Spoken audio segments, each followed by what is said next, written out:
Saudações fraternas. Para estas reflexões que faremos hoje, nesta preleção, que a paz do Mestre Jesus estejam com todos nós.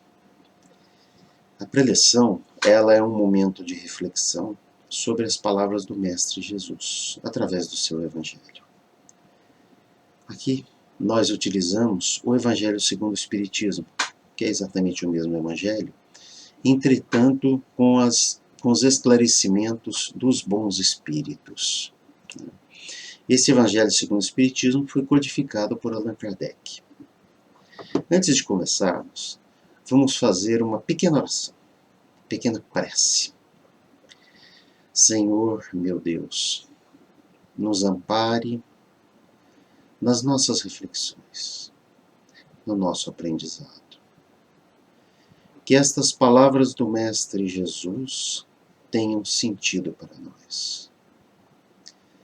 Que estes ensinamentos sejam aprendidos.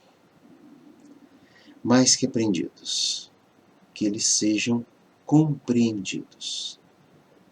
E mais que compreendidos, que eles sejam aplicados.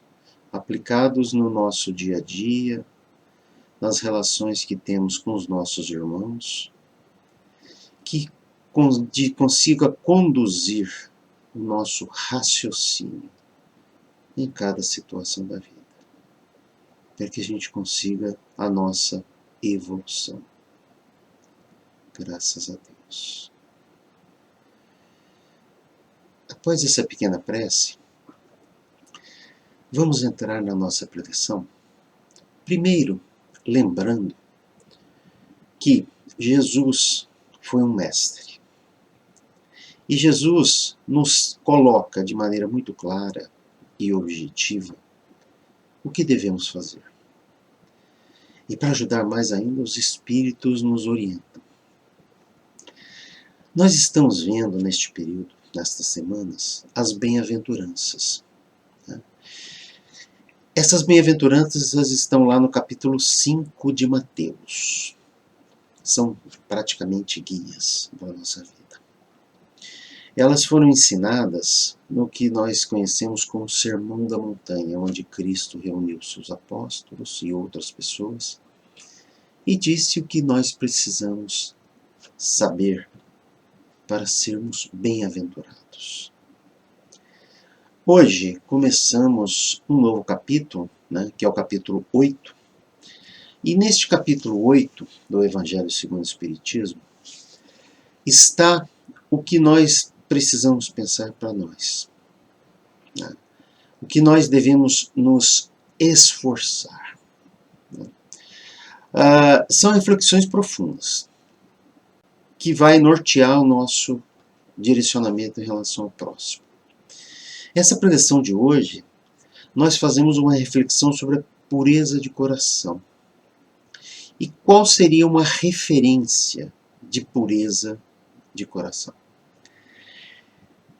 Jesus, de forma didática, nos apresenta um referencial, algo que nós devemos nos espelhar, nos assemelhar, que são as crianças, a pureza das crianças. Este capítulo começa com Mateus, em Mateus, capítulo 5, versículo 8, onde o mestre diz: bem-aventurados os puros de coração, porque eles verão a Deus. Nessa passagem de Mateus, é feita uma análise do que devemos nos esforçar no nosso dia a dia. Vamos analisar parte a parte. A primeira é entender o que é ser bem-aventurado. Isso significa aqueles que encontram o que buscam, se sentem satisfeitos, bem-aventurados. No nosso caso, é encontrar o caminho para a nossa evolução, para aquilo que a gente quer aprender, aquilo que a gente quer melhorar. Então, isso nós estamos buscando a bem-aventurança. Agora, vemos a parte daquilo que devemos procurar em nós, que é sermos puros de coração.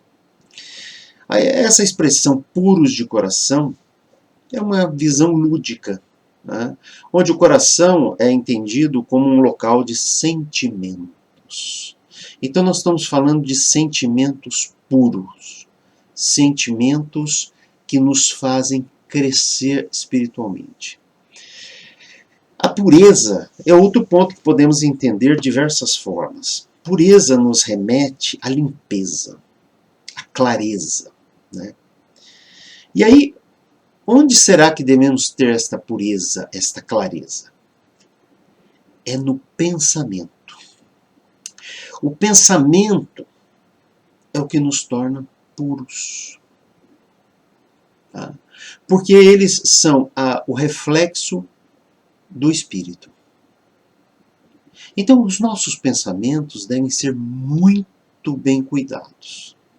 Ter cuidado com os pensamentos está em Mateus, capítulo 26, versículo 41. Vejam o que diz lá o mestre. Vigiai e orai, para que não entreis em tentação.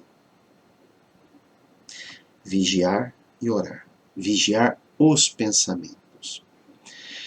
Então, no contato com as coisas do mundo, com aqueles problemas, com as dificuldades, ou com aquelas tentações, nós devemos prestar muita atenção. Porque esses contatos com as coisas podem nos contaminar. Não é que não vamos ter o contato, nós teremos o contato, mas é se vamos nos contaminar.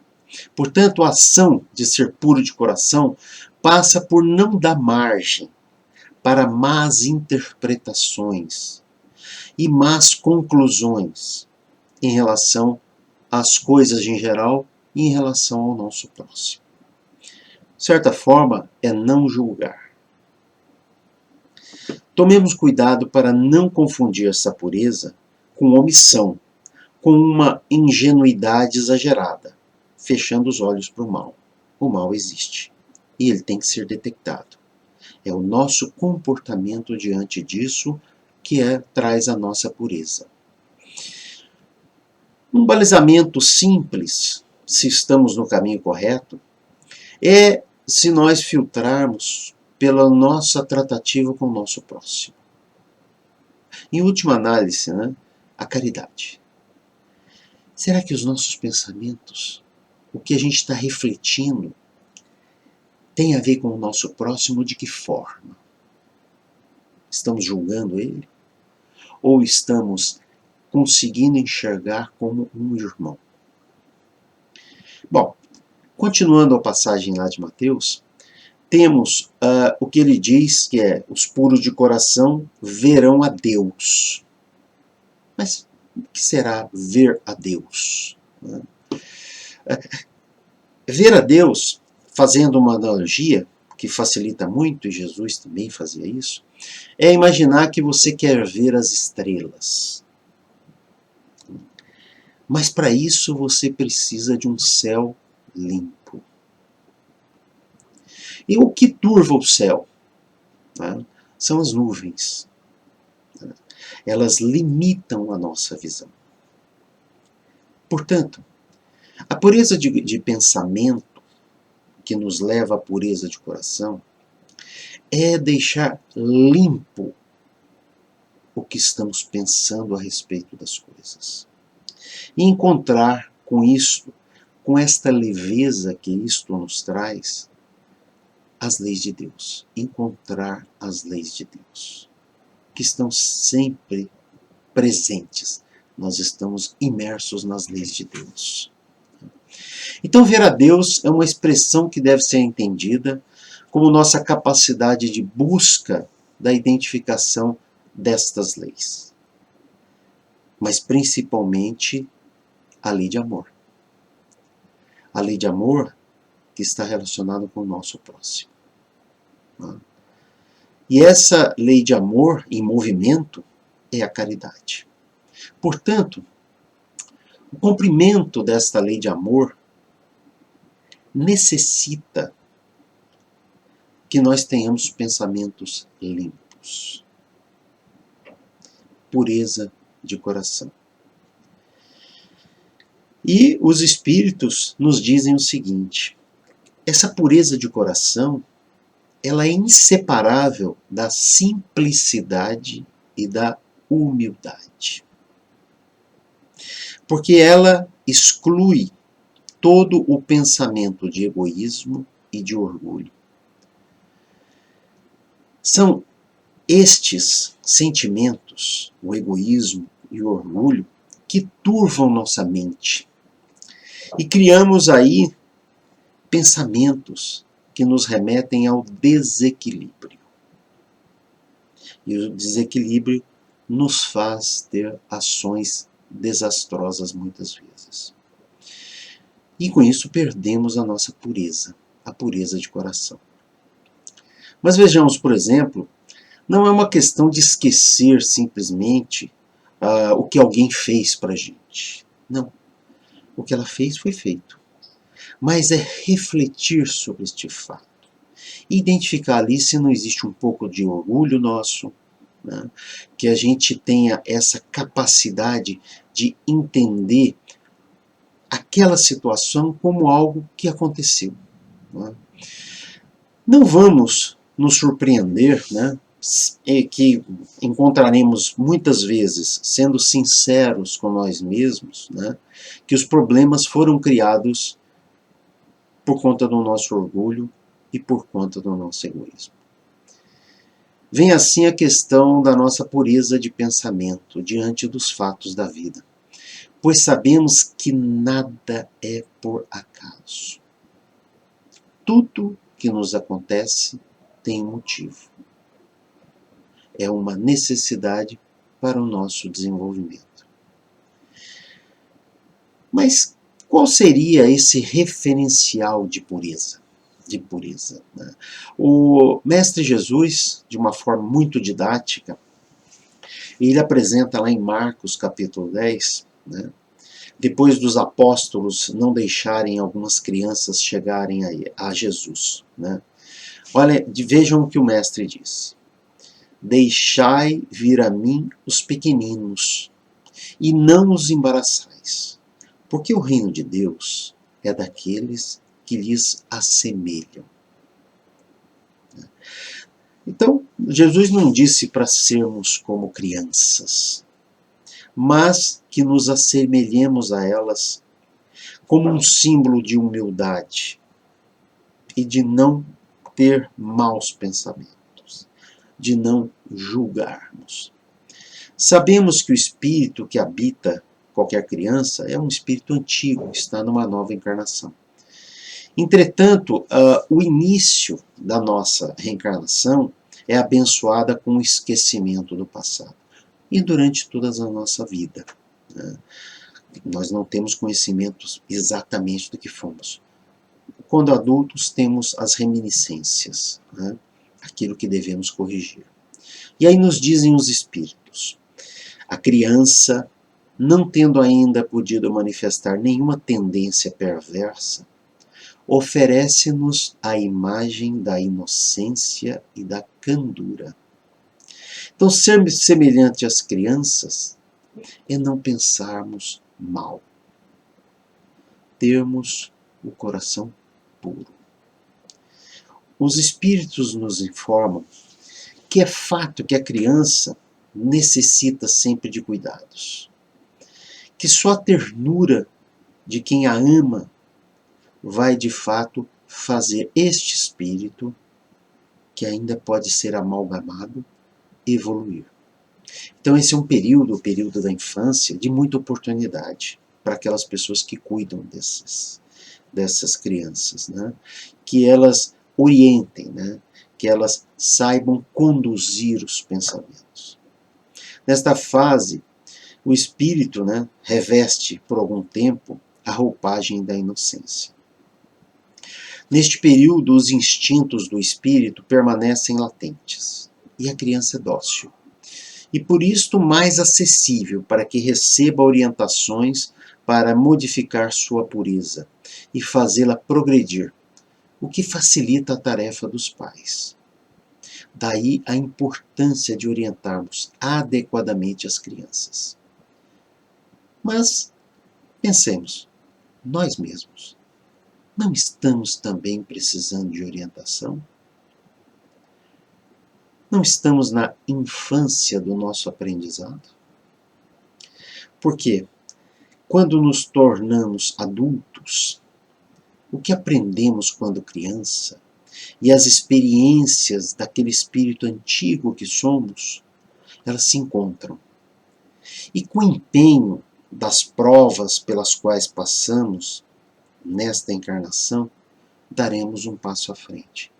Então nos coloquemos mesmo como crianças que estamos aprendendo.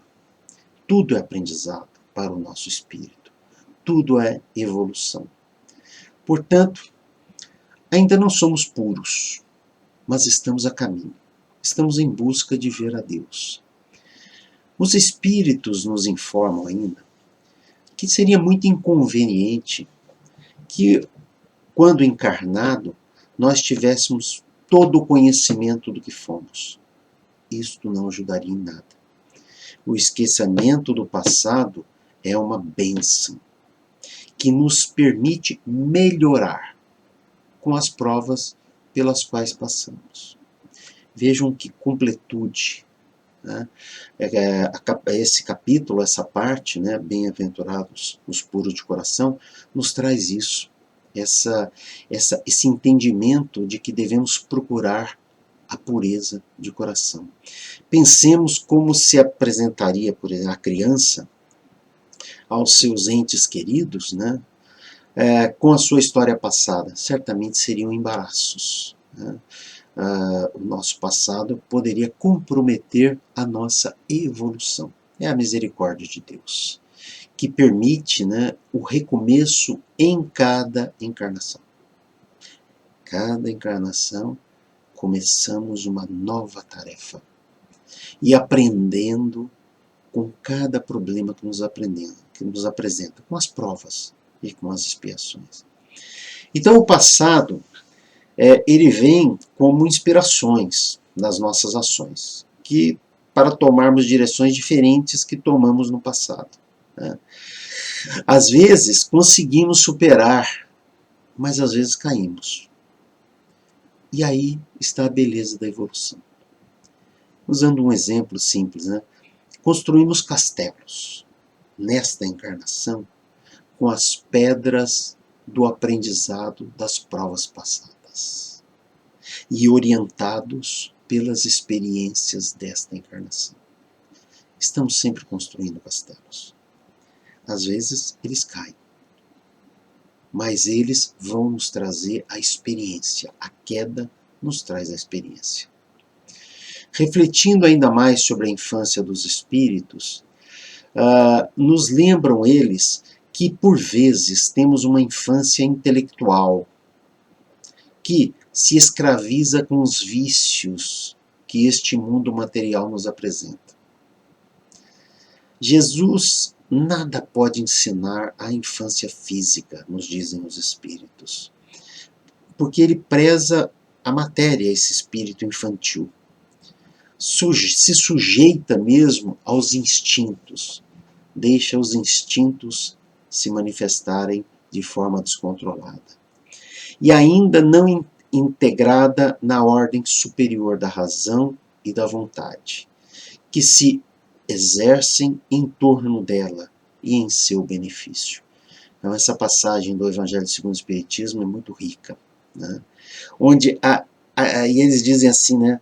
Quando a pessoa está nesse estágio ainda submetida a um instinto, a uma ligação muito forte com a matéria, eles dizem uma frase forte, eles dizem, onde a desgraça desconhece a esperança.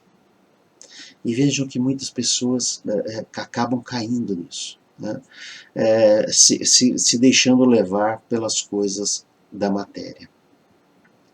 Então a passagem da pureza de coração nos remete a entender que nós estamos na infância da evolução e que os nossos sofrimentos serão aliviados pela mensagem do Evangelho de Jesus. E qual seria esta senha para uma vida nova? Lembrar da lei principal, a lei de amor, através da caridade. Dessa forma pedimos, meu Pai, que se faça a tua vontade e não a minha. Ou seja, entendemos que tudo que nos acontece é para o nosso bem. Não existe acaso. Os Espíritos nos ensinam, dia a dia sentireis que o fardo da matéria se torna mais leve. Ou seja, na medida em que amadurecemos, na medida em que refletimos, na medida em que amainamos, limpamos a nossa mente, procurando aquela pureza de coração, as coisas se tornam mais leves. Os fatos da vida se tornam mais leves, menos agressivos, né? E essas são palavras abençoadas. Não pensar em nós, os problemas, pelo contrário, os problemas nos levam à evolução, à maneira como enfrentamos os problemas. E certamente, para isso, tenhamos uma mente limpa, um coração puro. Agora, sabemos que isso não é fácil. Sabemos que passamos por provações, passamos por dificuldades, que somos provocados pela vida. Mas esse é o processo de aprendizagem, exatamente isso. Cada um sabe onde tropeçou, cada um sabe onde caiu. E cada um sabe o que fazer para não cair mais. Mas isso não deve servir para desânimo quando caímos, pelo contrário. Devemos dizer, eu aprendi. Se ao tentarmos construir aquele castelo, erramos no cálculo, e ele cai, nós temos ali a experiência acumulada. Para que quando tivermos nova oportunidade de construir novos castelos, eles não cairão, porque sabemos aonde necessita de mais estrutura. Falamos assim do nosso crescimento, da nossa evolução. Assim, a nossa vida, né, nós temos vários desses exemplos de pureza. Vários. Né, só pararmos para pensar. Um momento de pureza, quando perdoamos. Quando entendemos que o nosso irmão, de alguma maneira, fez algo que nos afeta, mas que ele também está num processo de evolução. Quando perdoamos, na verdade, nos elevamos, nos purificamos. Outro, quando não nos afligimos exageradamente. Quantas pessoas se desesperam com os problemas da vida? E com isto perdem o caminho, perdem o sentido, perdem mesmo a esperança da vida. Não. A aflição é algo que ela existe, mas ela tem que ser tratada.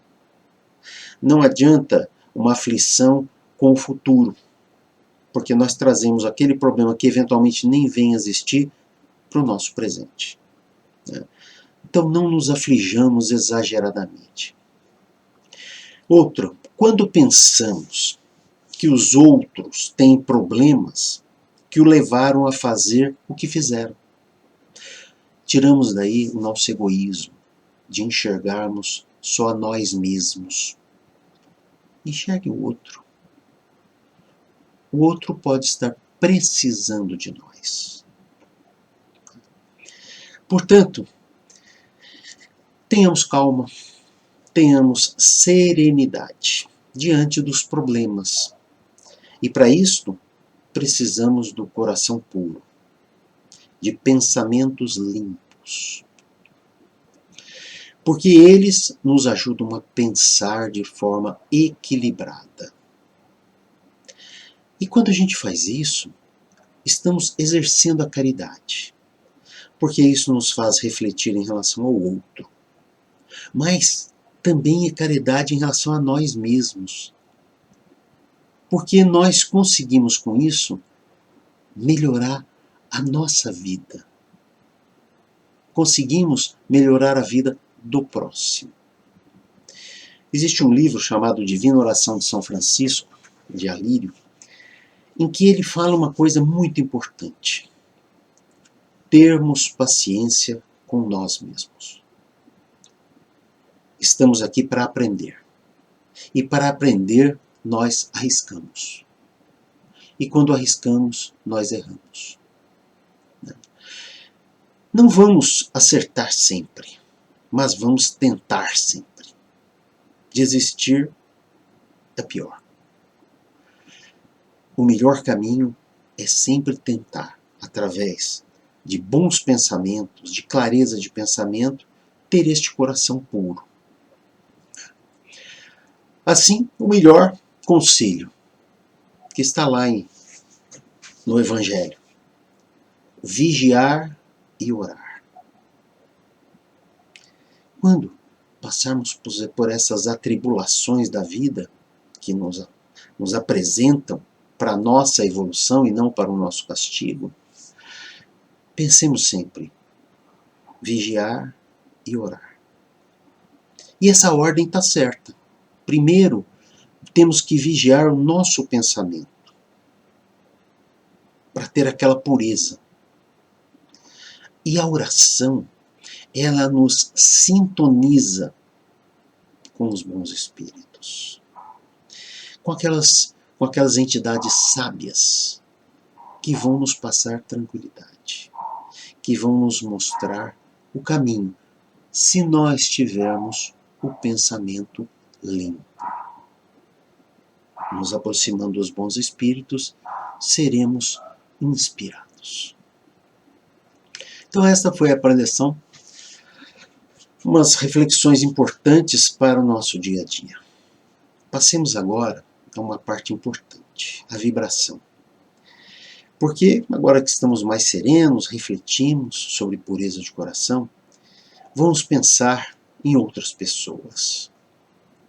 Primeiramente, vamos vibrar pelos aflitos, que precisam ter esperança em momentos difíceis.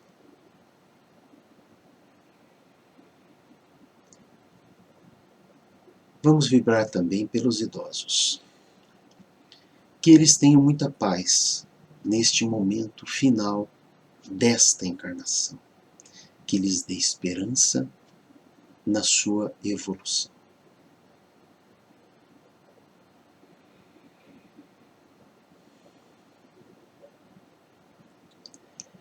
Vamos vibrar agora pela nossa família, por aquelas pessoas que estão próximas. Em geral, sabemos do que elas precisam. Vibremos por cada uma delas, que venha no nosso pensamento a imagem de cada uma delas. E que a gente vibre para que elas melhorem, para que elas evoluam.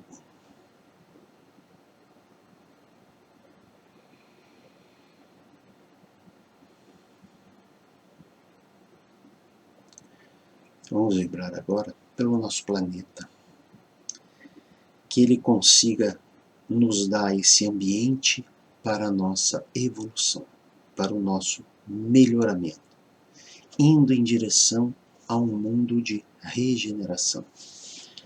Um mundo onde não teremos tantos sofrimentos. Mas não vamos maldizer os sofrimentos. São eles que mais nos ajudam. Que cada um de nós tenha uma semana abençoada. Uma semana amparada pelos bons espíritos, na medida em que oramos. Mas, pegando os ensinamentos deste Evangelho, tenhamos pureza de coração, com pensamentos limpos, não nos deixando contaminar com este mundo material que se apresenta para nós. A nossa vida é muito mais do que somente nesse mundo material que nós estamos. O nosso mundo espiritual é imenso. Na verdade, é o infinito. Estamos vindo em direção ao infinito. Que aproveitemos essa estada nesta encarnação para a nossa evolução. Muita paz para todos.